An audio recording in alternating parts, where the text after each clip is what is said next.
ZP निवडणूक 2 महिन्यावरती आहे, विधानसभा 1.5 वर्षावरती. अशा परिस्थितीत पुढच्या 1.5 वर्षाचा कार्यकाळ प्रदेश काँग्रेस अमित पाटकरांच्याच नेतृत्वाखाली जाणार का? तुम्ही मला सांगताय म्हणून की मी तसं जाहीर करावं असा तुमचा आग्रह आहे म्हणून. शेवटी निर्णय इंटरनल आहेत सगळे.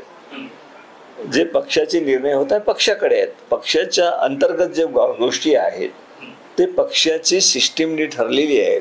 ऑल इंडिया काँग्रेस कमिटी अध्यक्ष असेल, त्या ठिकाणी आमची वर्किंग कमिटी असेल, राहुलजी गांधी आमचा नेता म्हणून असेल, की यांची जे काही सेंट्रलमध्ये ज्या गोष्टी निर्णयाप्रत होतात त्या सिस्टीम पद्धतीनं होतात.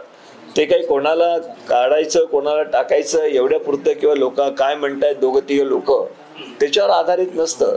2-4 लोकांच्या नेहमी तक्रारी कमी अधिक असतात इंटरनल.